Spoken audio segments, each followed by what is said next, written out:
आप देख रहे हैं मिड कैप मंत्रा। प्रतिफिन मार्ट के हरीश जुजारे हमारे साथ मौजूद हैं और लेकर आते हैं इस समय सबसे पहले मार्केट का एक्शन आपके स्क्रीन पर। शुरुआत करते हैं Nifty bank Nifty mid cap small cap indices के साथ और इस समय के कारोबार में बाजार स्ट्रेंथ दिखा रहे हैं। दिन के ऊपरी स्तरों पर ट्रेड कर रहे हैं। 2 दिनों में काफी नुकसान हुआ, अब थोड़ा सा संभलने की कोशिश करते हुए और अब दिन के ऊपरी स्तरों पर डिसाइसिव आकर मार्केट ट्रेड कर रहे हैं। निफ्टी इस समय 0.1% ऊपर है, 23,500 के ऊपर लेवल्स होल्ड करते हुए दिखाई दे रहा है। बैंक निफ्टी में भी सिमिलरली स्ट्रेंथ देखने को मिल रही है। फाइनेंशियल्स में बाइंग देखने को मिल रही है। 462 पॉइंट ऊपर निफ्टी बैंक ऑलमोस्ट 1% के गेंस के साथ ट्रेड कर रहा है, लेकिन out performance clearly mid cap और स्मॉल कैप्स में, जहां पर रिकवरी कंपैरेटिवली ज्यादा है। मिड कैप इंडेक्स इस समय 1.25% के आसपास की तेजी के साथ ट्रेड कर रहा है। 1.25% 1.5% तक की बढ़त यहां देखने को मिल रही है, almost 1.4%। Similarly small cap index लगभग 1% ऊपर है। तो ये तो रहा मार्केट काल। क्विकली दिखाते हैं आपको यूरोपी, जहां पर रिकॉर्ड लोअर लेवल्स लगातार बन रहे हैं। अभी भी 19 स्तरों के आसपास ही ट्रेड कर रहा है, 95.71। वहीं ब्रेंट भी अपने एलिवेटेड लेवल्स पर ही है। कल $108 तक के पार निकला था, अभी $106 के आसपास ब्रेंट कारोबार करते हुए दिखाई दे रहा है। इस समय निफ्टी के 50 में से 34 स्टॉक्स में बाइंग है, रिकवरी देखने को मिल रही है। एनएसए स्टैट्स में देखेंगे तो मार्केट की ब्रेथ पॉजिटिव दिखाई देगी, क्योंकि ब्रॉडर मार्केट में भी बाइंग है। 21 स्टॉक है, यानी 2000 से ज्यादा शेयर्स जो कि बढ़कर कारोबार कर रहे हैं। 921 स्टॉक्स जो कि गिरावट के साथ कर रहे हैं ट्रेड आज के सेशन में। अब दिखाते हैं आपको सेक्टोरल परफॉर्मेंस, किस तरीके के रुझान देखने को मिल रहे हैं। सेक्टोरल हीट मैप में क्लियर स्ट्रॉन्ग मूवर आज के सेशन में कोई है तो वो है base metals. Nifty metal index 3% से ज्यादा ऊपर है। इसके अलावा 3.25% ऊपर डिफेंस इंडेक्स ट्रेड कर रहा है। ऑयल एंड गैस में 1% की मजबूती है। कैपिटल इंडेक्स भी 1.5% ऊपर है। बाकी पॉकेट्स देखें, फिर चाहे वो फार्मा हो, रियल्टी हो, एफएमसीजी हो, फाइनेंशियल से पीएसयू बैंक इंडेक्स है, यहाँ पर मोर देन 0.5% के गेंस देखने को मिल रहे हैं। 2 सेक्टर से जो कि पार्टिसिपेट नहीं कर रहे हैं, उसमें एक है आईटी, 0.5% नीचे है। कल सबसे ज्यादा डैमेज भी आईटी में देखने को मिला था और ऑटोज भी नेगेटिव साइड पर ही ट्रेड करते हुए दिखाई देंगे।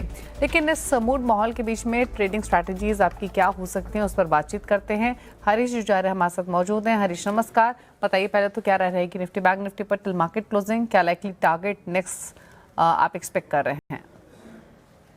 वेरी गुड आफ्टरनून दीपाली जी। बिल्कुल, देखिए मार्केट शुरुआत तो सुस्त हुआ था, थोड़ा बिकवाली के साथ ही था, लेकिन हवेवर मार्केट जैसे ग्रेजुअली एक अप मूव देखने मिल रहा है। अच्छा सा रिकवरी देखने मिल चुका है ऑलरेडी। मुझे लग रहा है कि 3 दिन तक गिरावट जो देखने में था उसके चलते एक रिबाउंड रैली है।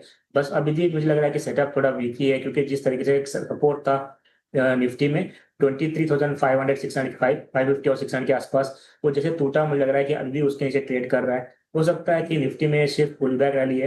अभी मुझे लग रहा है कि मेजर रेजिस्टेंस ऊपर की ओर 23,000 से लेके 23,550 से लेके 600 के रेंजेस में है। तो बेहतर रहेगा कि जो स्ट्रॉन्ग स्टॉक्स है उसी में निवेश करने के लिए ना कोशिश करना चाहिए। अभी भी मुझे लग रहा है कि सेटअप एक लोअर टॉप लोअर बॉटम का इंडिकेशन देखने मिल रहा है। अगर बैंक निफ्टी की बात करते थे, बिल्कुल बैंक निफ्टी में भी एक अच्छा उछाल देखने मिल चुका है। जो बैंक निफ्टी में लेवल्स की बात करते हैं तो 54,250 तक का एक उछाल और देखने मिल सकता है। वहां पे स्टिफ रेजिस्टेंस देखने मिल रहा है बैंक निफ्टी में। जब तक इसके नीचे है, मुझे लग रहा है कि बैंक निफ्टी में भी वीकनेस ही रहेगा ज्यादातर। और नीचे में सपोर्ट्स की बात करते हैं, बैंक निफ्टी में 53,000 के आसपास एक इमीडिएट सपोर्ट है और मुझे लग रहा है कि वहां पे थोड़े दिन के लिए कंसोलिडेशन देखने मिल सकता है बैंक निफ्टी में। ओके, स्टॉक स्पेसिफिक स्ट्रैटेजी क्या रहेगी आपकी तरफ से? 2 स्टॉक्स है रडार पे, दोनों बाय के स्टॉक्स है। पहला रहेगा एथर एनर्जी। देखा है तो स्टार्ट सेटअप एक क्लियरली स्ट्रॉन्ग सेटअप है। एक higher top higher bottom intact hold कर रहा है, जहाँ लास्ट कुछ दिनों से 20 डे मूविंग एवरेज के आसपास साथ ही ट्रेड करते हुए नजर आ रहा है। तो मुझे लग रहा है एथर एनर्जी को बाय करने की राय रहेगी। टारगेट्स बनेंगे 1020 के लिए बाय करना चाहिए। स्टॉप लॉस मेंटेन करना चाहिए 915 का। और दूसरा स्टॉक रहेगा हिंडाल्को। देखा जाए तो बिल्कुल लास्ट 3-4 दिनों से कंसोलिडेशन के बाद स्टॉक में फिर से बस मोमेंटम रिकवरी देखने मिल रहा है। मुझे लग रहा है कि जिस तरीके से मेटल स्टॉक्स में मोमेंटम है और आने वाले दिनों में अच्छे और पॉजिटिव सेटअप देखने मिल सकता है। तो करंट लेवल्स पे बाय करने की राय रहेगी हिंडाल्को में भी। डिप से चाहे तो डिप आए तो भी बाइंग के लिए मौका बन सकता है। टारगेट बनेंगे 1160 का। स्टॉप लॉस मेंटेन करना चाहिए 1055। ओके, तो एथर एनर्जी और हिंडाल्को, ये 2 ट्रेड्स आपको रेकमेंड किए गए हैं जहां पर आप खरीदारी की तरफ पोजीशन बना सकते हैं। अब बात करते हैं मिड कैप गेनर लूजर्स की। और इंडेक्स आपने देखा लगभग 1.5% ऊपर ट्रेड कर रहा है। सबसे ज्यादा बढ़ने वाला इंडेक्स आज के सेशन में लेकिन पॉकेट्स देखेंगे तो शुरुआत करते हैं मेटल्स के साथ, जहां पर सबसे ज़्यादा तेजी आज कारोबार में देखने को मिल रही है। मोमेंटम में है सेल, जो कि 11-12% ऊपर है इस समय। इनफैक्ट अब 14% ऊपर हो चुका है, जब हमने देखा था तब 11% के आसपास था। 3% ऊपर नाल्को, हिंदुस्तान कॉपर 6% ऊपर, 4.5% ऊपर हिंदुस्तान जिंक। एनबीएफसीज में जहां पर बाइंग है उसमें आईएफसीआई तेजी के साथ ट्रेड कर रहा है। गोल्ड लोन फाइनेंसिंग कंपनीज में रौनक है। मनापुरम फाइनेंस 4% ऊपर, मुथूट फाइनेंस 3.5% ऊपर है, 3.5% ऊपर अरमान फाइनेंशियल कर रहा है trade. Oil and gas space में जहां बाइंग है उसमें अदानी टोटल गैस तेजी के साथ ट्रेड कर रहा है। मजबूती देखने को मिल रही है 3.5% की। 3% ऊपर है ऑयल इंडिया, एचपीसीएल 3.5% ऊपर है, 0.3% ऊपर आईओसी कर रहा है ट्रेड। एफएमसीजी में हालांकि सेलेक्ट बाइंग है, लेकिन जो स्टॉक्स तेजी में है उसमें केआरबीएल 6% ऊपर, बलरामपुर चीनी 4% ऊपर, 4% ऊपर है गॉडफ्रे फिलिप्स, और इंडिया ग्लाइकोल्स 4% ऊपर कर रहा है ट्रेड। डिफेंस में जहां बाइंग है उसमें हिंदुस्तान एरोनॉटिक्स लगातार पिछले 3-4 सेशन से कंसिस्टेंटली, हमने अगर कल का सेशन हटा दें तो हमने स्ट्रेंथ देखी है, आज भी 2.25% ऊपर है। भारत डायनामिक्स 3% ऊपर, 3% ऊपर भारत इलेक्ट्रॉनिक्स, मैसगांव डॉक 3.25% ऊपर कर रहा है ट्रेड। कंज्यूमर स्पेस से जुड़े हुए शेयर्स तेजी में है। Consumer durable stock specially Dixon Tech 7.5% ऊपर, 3% ऊपर है एम्बर। वोल्टास लगभग 0.5% ऊपर है, थोड़ा हल्का हुआ है ऊपरी स्तरों से, 1.5% ऊपर बूस्टर कर रहा है ट्रेड। तो ये कुछ पॉकेट्स अब दिखाते हैं क्विकली। रियल्टी स्पेस जहां पर कुछ सेलेक्ट स्टॉक्स में बाइंग है। गुजरात प्रॉपर्टीज, डीएलएफ, फिनिक्स 1 से 2% तक की तेजी के साथ ये ट्रेड कर रहे हैं। अब दिखाते हैं आईटी फाइनली, जहां पर प्रेशर है साफ तौर से। और मिड कैप में आईटी स्पेस में जो स्टॉक्स नुकसान के साथ ट्रेड कर रहे हैं उसमें एफिल इंडिया 0.4% नीचे है, 3% नीचे ट्रेड कर रहा है जेंसर। सास्केन टेक्नोलॉजी 3.5% नीचे और लगभग 1.5-2% नीचे कर रहा है साइंट कारोबार। तो ये रहा मिड कैप्स का हाल आपकी स्क्रीन पर। लेकिन बाजार की नजर आज कैबिनेट की मीटिंग पर है, जहां कोल सेक्टर से खरीफ फसलों की एमएसपी तक कई बड़े फैसले हो सकते हैं। कि एक्सपेक्टेशंस हैं इस बार की मीटिंग से, और अपडेट लेते हैं। रोहन सिंह हमारे साथ मौजूद है। रोहन, बताइए क्या क्या अहम फैसले आ सकते हैं। जी, 2 बड़े अहम फैसलों पर आज कैबिनेट की मुहर लग सकती है। सबसे पहले तो कोल गैसिफिकेशन इंसेंटिव स्कीम की घोषणा हो सकती है। कुल मिला के 37,500 करोड़ का बजट आवंटित हो सकता है इसके लिए, और ये जो मौजूदा स्कीम है इसके मुकाबले 4 गुना ज़्यादा बड़ी होगी। और जो लक्ष्य होगा कि 2030 तक 100 मिलियन टन कोल गैसिफिकेशन की क्षमता हम विकसित कर सकें। हम आपको बता दें कि कोल गैसिफिकेशन के जरिए जो सिंथेटिक गैस मिलती है उसके डेरिवेटिव जैसे अमोनिया, हाइड्रोजन जैसे या मिथेनॉल जैसी चीज़ें होती हैं, इसका इस्तेमाल काफ़ी हद तक जो एनर्जी सेक्टर है, केमिकल फर्टिलाइजर सेक्टर है, उसमें होता है। तो इसके लिए जो डिपेंडेंसी हमारी जो बाहर के आयात पर, उससे कम करने की कोशिशों में सरकार की एक बड़ी इंपॉर्टेंट कोशिश हो सकती है, जिसके लिए आज मुहर लग सकती है। इसमें पब्लिक प्राइवेट दोनों ही सेक्टर को शामिल किया जा सकता है। जो दूसरी बड़ी अहम मुहर लग सकती है वो है एमएसपी को लेकर है। खरीफ फसलों में करीब 13 फसलों की जो एमएसपी बढ़ाने को लेकर सरकार फैसला कर सकती है। इसमें धान के अलावा अगर आप देखेंगे जो दाल है, चाहे वो तूर हो या फिर मसूर हो, मूंग हो, उड़द हो, इस तरह की दाल, इसके अलावा कपास की एमएसपी को बढ़ाने को लेकर फैसला हो सकता है। कुल मिला के जो अनुमान है वो है 3 से 9% तक एमएसपी बढ़ाई जा सकती है। और ये भी इंपॉर्टेंट है क्योंकि इस वक्त अल नीनो की बात हो रही है, तो इसको लेकर फार्मर्स जो है उनको काफ़ी राहत मिल सकती है इस फैसले से। ओके, तो ये रही तमाम डिटेल्स कि एक्सपेक्ट किया जा सकता है। और इम्पोर्टेंट खबर है कि किसानों के पर्सपेक्टिव से भी, पल्सेस के पर्सपेक्टिव से भी शुक्रिया आपका रोहन ये डिटेल्स बताने के लिए। तो 3 बजे ये कैबिनेट की प्रेस ब्रीफिंग होगी, तब डिटेल्स हमारे सामने होंगी। लेकिन जैसे बताया यहाँ पर रोहन ने, कई सारे फैसले हैं जिसमें कोल गैसिफिकेशन इंसेंटिव स्कीम को अप्रूवल मिल सकता है। करीब 37,500 करोड़ के आसपास की टोटल स्कीम है। गैस, यूरिया, केमिकल्स को बढ़ाने के लिए स्कीम है। तो ये सारी पॉकेट्स फोकस में रहेंगे आज के सेशन में, तो इन पर नजरें बनी रहेंगी। और एमएसपी भी अगर बढ़ती है तो डेफिनेटली एक बड़ी खबर रहेगी किसानों के पॉइंट ऑफ व्यू से। लेकिन चलिए कुछ और स्टॉक्स पे बातचीत कर लेते हैं, कुछ ट्रेडिंग स्ट्रैटेजीज आपके लिए लेकर आते हैं।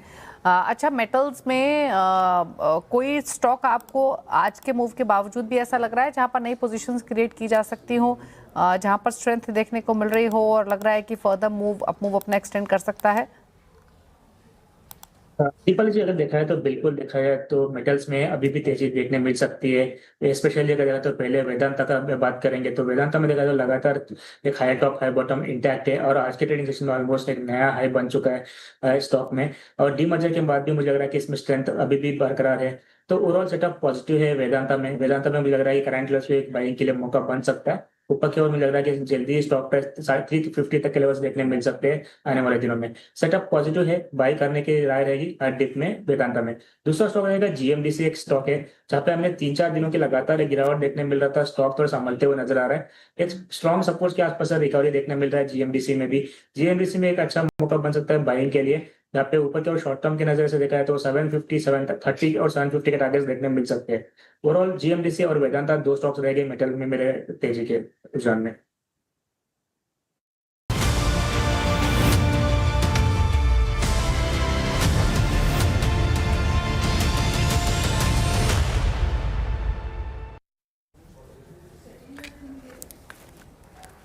और पीएम मोदी ने 2047 तक देश को विकसित भारत और $30 ट्रिलियन की इकोनॉमी बनाने का लक्ष्य रखा। ये महज एक सपना नहीं है बल्कि नए भारत की हुंकार है। ग्लोबल लीडरशिप के इस महालक्ष्य का ब्लूप्रिंट सिर्फ इरादों से नहीं बल्कि एक ठोस रोड मैप से साकार होगा। इसी रोड मैप को दिशा देने के लिए सीएनबीसी आवाज लेकर आ रहा है देश की सबसे बड़ी आर्थिक महापंचायत भारत इकोनॉमिक संवाद, विकसित भारत का रोड मैप। और इस भव्य मंच पर जुटेंगे देश के टॉप पॉलिसी मेकर्स, नामचीन अर्थशास्त्री और दिग्गज इंडस्ट्री लीडर्स जो मिलकर लिखेंगे इंडिया की ग्रोथ स्टोरी का अगला सुनहरा अध्याय।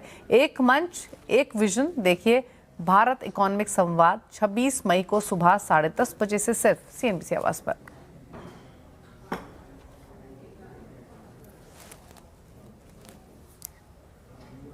और चलिए फटाफट से एक बार टीवीएस मोटर्स पर नजर डालते हैं। बीबी नंबर्स आए हैं और नंबर्स सो फार जो आंकड़ा आया है वो मुनाफे का आया है।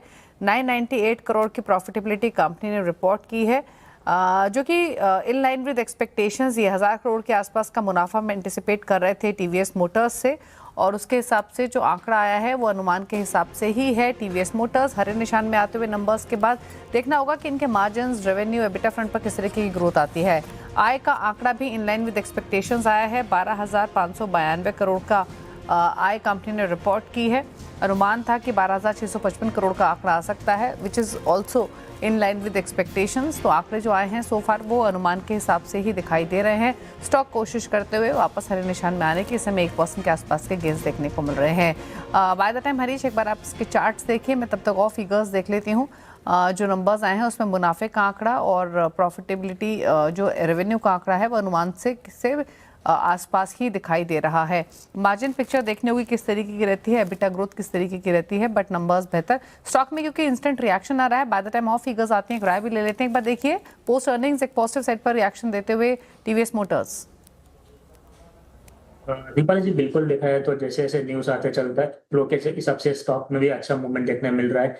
नीचे लेवल से रिकवरी तो ऑलरेडी दे चुका है स्टॉक प्राइस। अगर देखा है तो टेक्निकली देखा है तो मुझे लग रहा है कि यहाँ से आपको और 3750 लेवल्स तक देखने मिल सकता है। इमीडिएट बेस में छोटा सा स्टॉप लॉस है मेजर, जो कि 200 डे मूविंग एवरेज का है, तो 3250 का। तो मुझे लग रहा है कि जब तक इसके ऊपर एक आपको देखने मिल सकता है। ऊपर के ओर 3750 का इमीडिएट टारगेट्स बनेंगे। अगर इसके ऊपर निकलता है तो मुझे लग रहा है कि एक बड़ा सा ट्रायंगल ब्रेकआउट देगा, उसके बाद मुझे लग रहा है कि एक बड़े से तेजी देखने मिल सकती है। फिलहाल के लिए शॉर्ट टर्म के नजर से 3750 के ऊपर ध्यान देना चाहिए। और इनफैक्ट एबिटा और एबिटा मार्जिन्स एक्सपेक्टेशन से बेटर रहे हैं। शायद यही वजह है कि 2% ऊपर स्टॉक आ चुका है। एबिटा में एंटिसिपेट कर रहे थे कि 1650 करोड़ के आसपास तक हमने रिपोर्ट कर सकते हैं, बल्कि 1680 करोड़ का एबिटा कंपनी ने रिपोर्ट किया है। और रेवेन्यूज भी आपको बता दें 12,808 करोड़ का आंकड़ा है, अगेन एक्सपेक्टेशन से बेटर है। तो यानी रेवेन्यू का आंकड़ा अनुमान से बेहतर है, एबिटा का आंकड़ा अनुमान से बेहतर है। और एबिटा मार्जिन हम एंटिसिपेट कर रहे थे कि कमोडिटी प्रेशर की वजह से 13% के आसपास एबिटा मार्जिन आ सकते हैं, which were on the higher side, और एबिटा मार्जिन 13.1% पर आए हैं। तो मोर और लेस एक्सपेक्टेशंस को स्लाइटली बीट करते हुए तो ज़्यादातर फिगर्स एक्सपेक्टेशन से बेटर साइड पर ही, फिर चाहे वो इनकम है, एबिटा है, एबिटा मार्जिन्स है। और इसीलिए स्टॉक इस समय दिन के ऊपरी सिरों के आसपास ट्रेड कर रहा है। 1.5% की बढ़त देखने को मिल रही है। चलिए रुक, इंडेक्स में बदलाव का ऐलान हो गया है। एमएससीआई में 4 नए शेयरों की एंट्री होगी, वहीं 4 बाहर होंगे। क्या है डिटेल समझते हैं नुपुर से। नुपुर बताइए। बिल्कुल, एमएससीआई का ऑफिशियल अनाउंसमेंट यहाँ पे आते हुए दिखाए। 4 शेयर जो है एमएससीआई स्टैंडर्ड इंडेक्स में शामिल हो जाएंगे और 4 शेयर बाहर होते हुए दिखेंगे। शामिल होने वाले में नाम आपको नजर आएंगे MCX, NALCO, federal Indian bank की एंट्री होने वाली है एमएससीआई स्टैंडर्ड इंडेक्स में।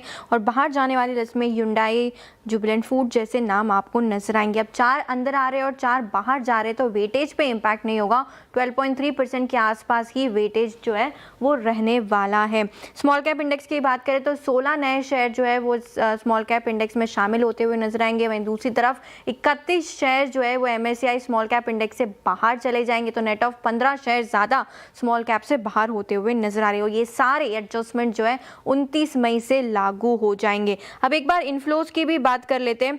जो MSCI स्टैंडर्ड इंडेक्स है वहाँ पे फेडरल बैंक को करीबन 490 मिलियन डॉलर के आसपास का यहाँ पे इनफ्लो देखने को मिल सकता है। M6 की बात करें तो 370, NALCO 308, Indian bank 309 million dollar तक के इनफ्लोज यहाँ पर एक्सपेक्टेड है, जो कि एडजस्टमेंट के एक दिन पहले या उसके पास नियर डेज में आपको होते हुए नजर आएंगे। बाहर जाने वाले स्टॉक्स में Hyundai मोटर्स में आउटफ्लो 280 मिलियन डॉलर का एक्सपेक्टेड है, जुबिलेंट फूड 160, कल्याण ज्वेलर्स 137 और RVNL देखे तो 136 मिलियन डॉलर के आसपास हो सकता है आउटफ्लो यहाँ पर आते हुए नजर आए। कुछ स्टॉक्स के वेटेज बढ़ने वाले और कुछ के घटेंगे। वेटेज बढ़ने वालों के नाम में Adani power, BPCL, Nykaa, Trent और OFSS नजर आएगा। और वहीं वेटेज घटने वाले लिस्ट में आपको HUL, Bajaj finance, TCS, ONGC, UltraTech जैसे नाम आपको नजर आएंगे। वेटेज बढ़ेगा तो इनफ्लो होगा और वेटेज कम होगा तो आउटफ्लो होते हुए नजर आएगा। तो 4 शेयरों की एंट्री हुई है और 4 बाहर हो चुके हैं। ओके, शुक्रिया आपका नुपुरी डिटेल्स बताने के लिए। तो ये रही वो लिस्ट ऑफ स्टॉक्स जहां पर इम्पैक्ट देखने को मिल सकता है MSCI इंडेक्स से जो बाहर हो रहे हैं और जिनकी हो रही है एंट्री। अच्छा, BPCL पर एक राय ले लेते हैं क्योंकि यहाँ पर MSCI इंडेक्स में वेटेज भी बढ़ेगा और ऑयल मार्केटिंग कंपनीज आज फोकस में भी है। एक्शन थोड़ा सा बाइंग की तरफ है। एक बार BPCL HPCL इन शेयर्स को देखिए और क्या राय रहेगी आपकी? दीपाली अगर देखा है तो अभी भी स्टॉक प्राइस में आज तो रिकवरी देखने मिल रहा है, लेकिन ओवरऑल सेटअप की बात करते थे कंसोलिडेशन में लग रहा है कि ऊपर के ओवर ऑलमोस्ट 300 के करीब रेजिस्टेंस जोन है। तो मुझे लग रहा है कि फिलहाल के लिए बाइंग अवॉइड करना चाहिए। ऊपर की ओर 300 के करीब आता है तो मुझे लग रहा है कि सेलिंग के लिए अपॉर्चुनिटी बन सकता है फिर से BPCL में, जहाँ पे नीचे में टारगेट्स बनेंगे 285 के लिए। तो ओवरऑल सेटअप वीक है, उसके चलते सेल ऑन राइज का स्ट्रेटेजी मेंटेन करना चाहिए BPCL में। ओके, तो ये राय रही आपके लिए BPCL पर, दिन के ऊपर से ऊपर ट्रेड कर रहा है। चलिए रुकने इसी के साथ आप देख रहे हैं मिड कैप मंत्रा और फटाफट से एक बार PFC के शेयर को आपकी स्क्रीन पर लेकर आते हैं जहां पर नंबर्स आए हैं। कंसोलिडेटेड मुनाफा 8,357 करोड़ से बढ़कर 8,597 करोड़ रहा है। इसके अलावा आंकड़े आय की तरफ किस तरीके के रहते हैं वो इंपॉर्टेंट रहेंगे। आय 29,265 करोड़ से घटकर 28,919 करोड़ के आसपास रिपोर्ट की है कंपनी ने।